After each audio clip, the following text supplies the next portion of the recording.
Early morning, September 5th, 1986. Pakistan, a Middle Eastern country long considered a political hotspot on the world map, was waking up to what should have been a beautiful new day. But at an international airport on the western edge of Karachi, behind the usual bustle and busy traffic, a horrifying massacre was being meticulously planned, perfectly coordinated and terrifying in its precision. Seizing a once-in-a-lifetime opportunity, a group of infamous criminals stormed aboard and took control of an aircraft just as it was preparing for takeoff. They were operatives of one of the most dangerous Arab nationalist terrorist organizations in the world. Then chaos broke loose. The pilots fled the cockpit, leaving it empty, and nearly 400 passengers were suddenly thrust into an unprecedented crisis. "We need a pilot. In 5 minutes, we'll start killing everyone." It seemed as though fate had written its script. But in the most critical moment, a hero emerged. A woman who gambled with her life to save the lives of others. She was none other than the lead flight attendant of that doomed flight, a young woman whose name would go down in Indian history as a symbol of courage and sacrifice. What happened next? Could she really save the passengers? You won't have to wait long to find out. Right now, let's take a closer look at one of the most brutal acts of international terrorism in the 1980s, Pan Am Flight 73.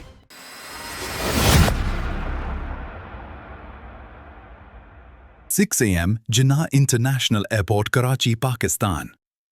A Boeing 747-121 had just landed after a 90-minute flight from Bombay, India. This was its first stop on a long journey to New York City, USA. Ladies and gentlemen, we are currently in transit in Pakistan. Please remain seated and keep your seatbelts fastened. For those ending your journey here in Karachi, thank you for flying Pan Am. In 40 minutes, we'll be taking off again for our next stop at Frankfurt Airport in West Germany." People bustled on and off the aircraft. By the time boarding was complete, there were 360 passengers on board, representing 14 different nationalities. Most were Indian, German, American, and Pakistani. Among them were many children and infants. Some were even traveling alone without parents. The flight crew consisted of 19 members, including the cockpit crew, an American captain, co-pilot, and flight engineer, all of whom had previously served in the US Navy or Marine Corps. But it's the flight attendants you need to remember. 13 of them were Indian nationals, most notably Neerja Bhanot, the woman who held the fate of hundreds of passengers in her hands. Neerja, a young woman just shy of her 23rd birthday, was as talented as she was beautiful. Out of more than 10,000 applicants, she had earned her place as a full-time flight attendant for Pan Am, and today marked her first day serving in a critical role, head purser, the lead flight attendant responsible for the entire cabin. Since she was a student, Neerja had been a dreamer, often imagining herself in dramatic scenarios, playing the heroine. Once, in a conversation with her mother, she asked what she should do if a plane were hijacked. With a mother's instinct, her mom told her simply to run, but Neerja firmly rejected that idea. She answered boldly, "If every mother thought like you, what would happen to this country? I would rather die than run." At the time, it seemed like a far-fetched scenario, imagined by a girl with a vivid mind. But for Neerja, it would soon become a terrifying reality, as she and the other flight attendants were moving through the cabin, checking on passengers with warm smiles and calm voices. Outside the aircraft, the hijackers were already in motion. The group consisted of 4 men: Zaid Hassan Abd al-Latif Safarini, the leader; the Ghazam Said Abdul Rahim, Riprintu Hamad Abdullah Khalil Hussein Ar-Rahayal, Matuhammad Ahmad al-Munawar. They were all operatives of the Abu Nidal Organization, ANO, considered at the time the most dangerous terrorist group in the world. ANO was a militant faction of Palestinian nationalists, fiercely opposed to American Middle East policies, especially regarding the long-standing Israeli-Palestinian conflict. But their wrath wasn't limited to the US. They also targeted other Arab nations, European countries, and even moderate Palestinians.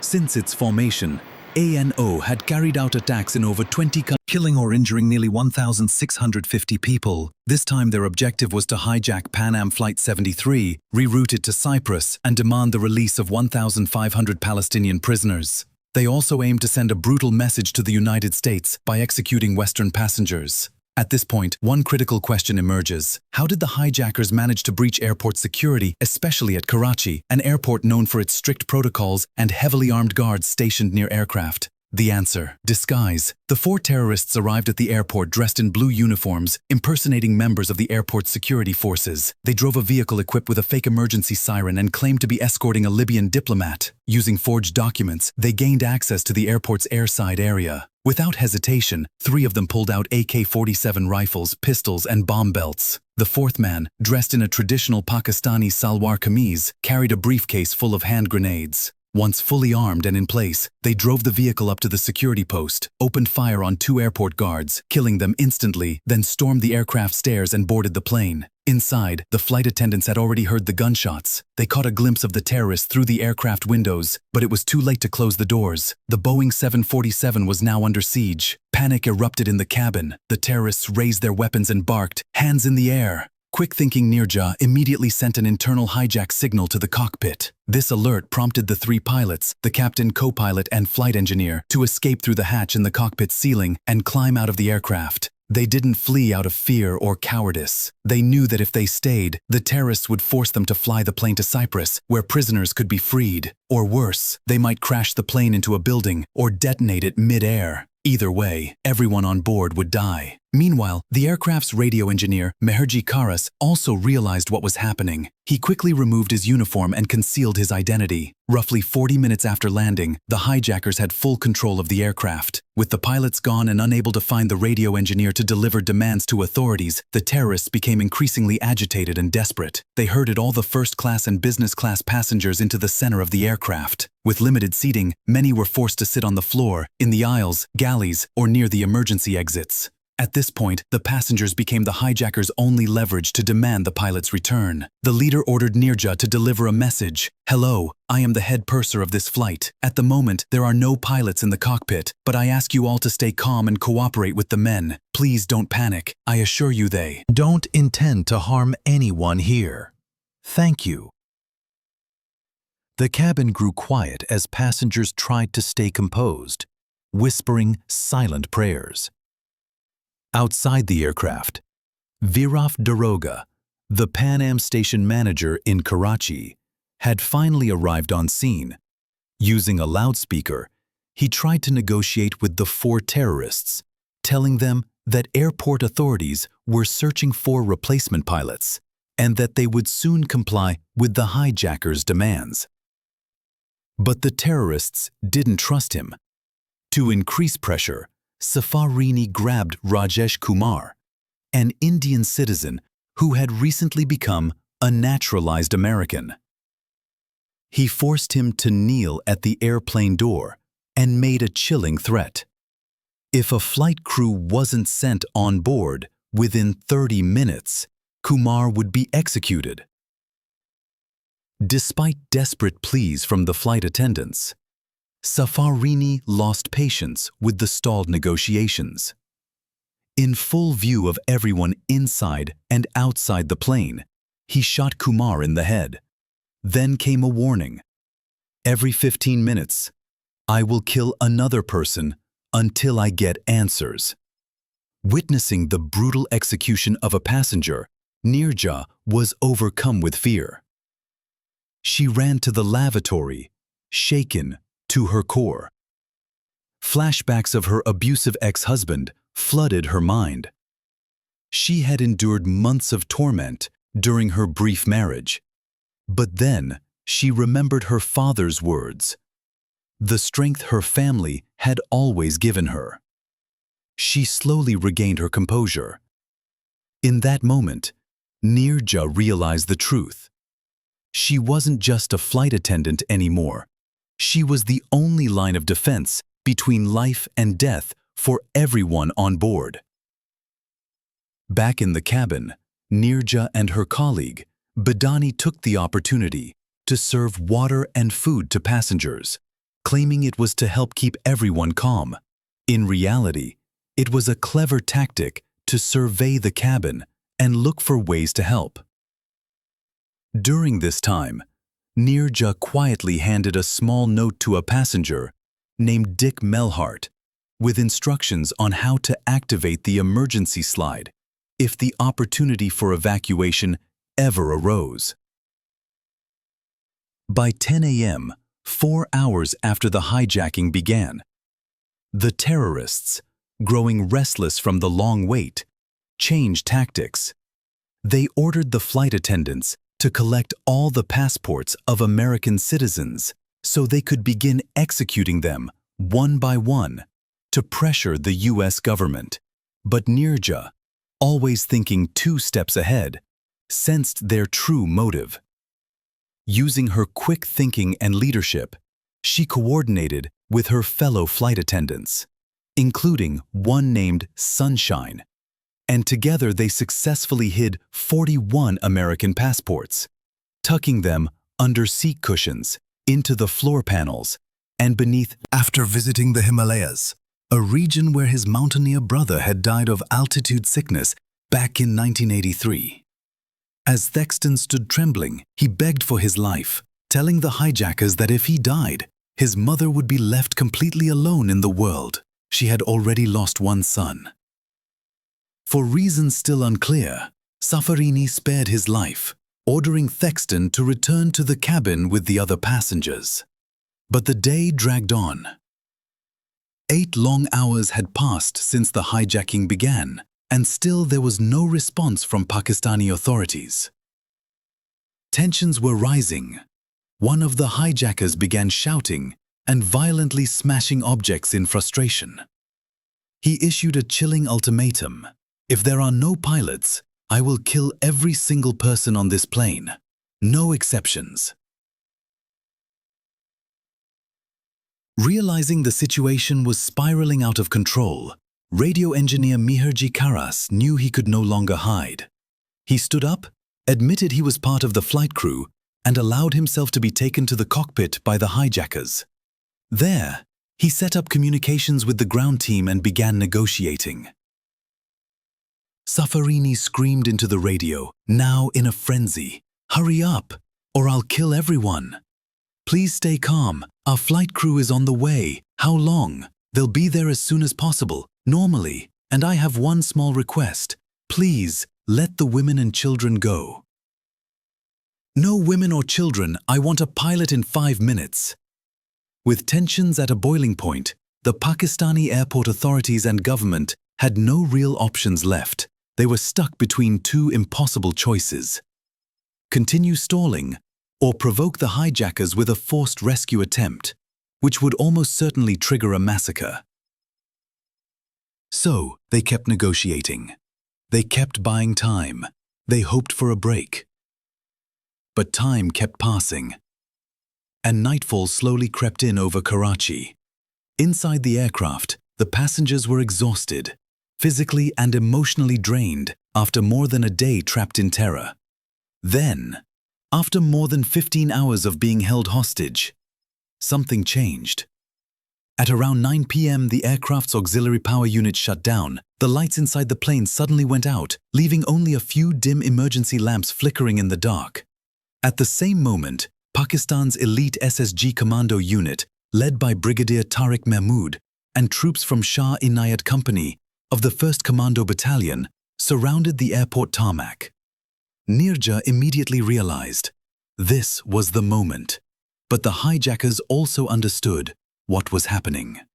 In a complete panic, they turned into wild, uncontrollable beasts. "The army's here, they've come, this is it, this ends now." They began loading their weapons, whispering final prayers in Arabic, then opened fire into the dark cabin, spraying bullets wildly at the terrified crowd. Gunfire lit up the darkness. Screams pierced the air. Radio engineer grabbed a grenade and hurled it into the crowd, but due to the lack of light, he failed to fully pull the pin. It detonated with minimal damage, narrowly avoiding mass death. In the chaos, one of the flight attendants managed to open door L3, even though it had no emergency slide. Passengers panicked and began jumping from nearly 16 feet, 5 meters, to the ground below. Simultaneously, Dick Melhart, the man Neerja had quietly instructed earlier, successfully unlocked door R3. A few minutes later, door R4 was also opened, the only one equipped with a functional evacuation slide. Neerja released it herself. Hundreds of passengers rushed for escape.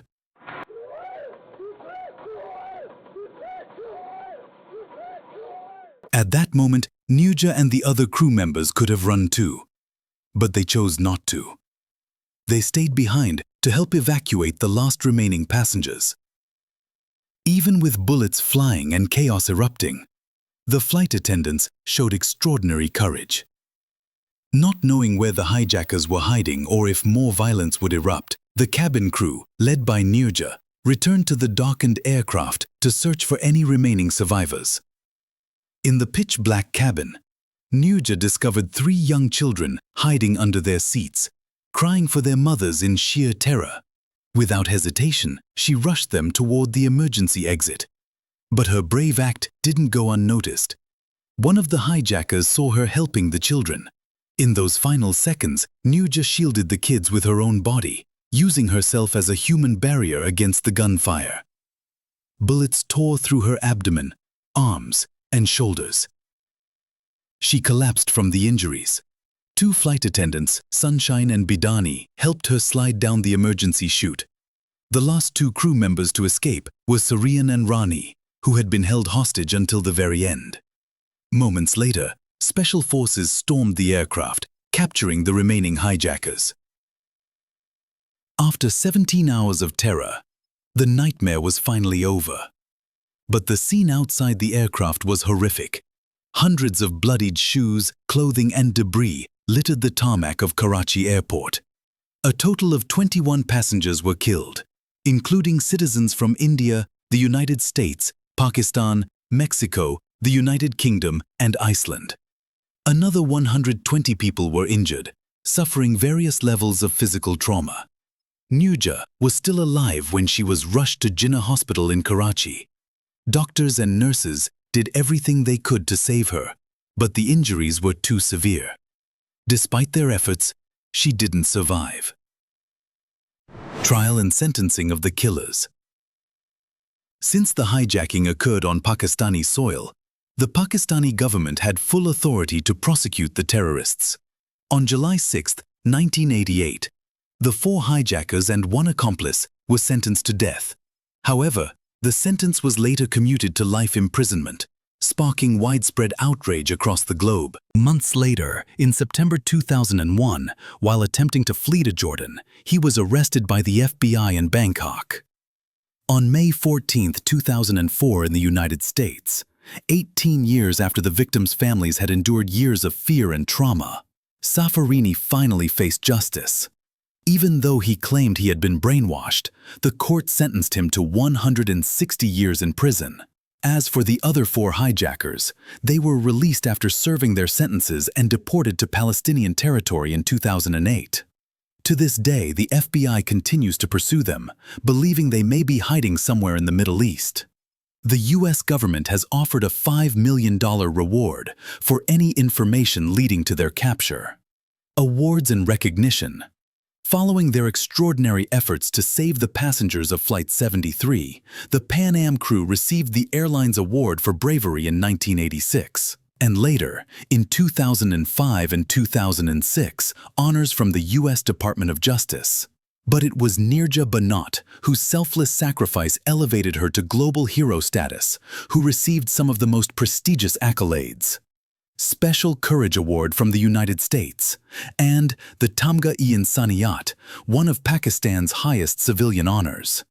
Neerja's story went on to inspire millions, especially Indian women, in a society where gender inequality and male-dominated traditions often prevail. According to One India, one of the 3 children that Neerja shielded with her body during the attack grew up to become a commercial airline captain.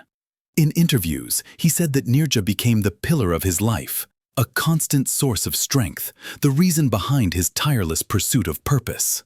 He vowed to live each day with meaning, in honor of the courageous woman who gave her life to save his. Neerja Bhanot, she was not just a flight attendant. She became a timeless symbol of bravery, sacrifice, and dignity. A young woman who chose not to save herself, but instead chose to save hundreds of others. Thank you for watching this video. If you found Neerja's story as powerful and inspiring as we did, please like, share, and subscribe to support ADB Mysteries. And don't forget to leave a comment below. We'd love to hear your thoughts and continue the conversation.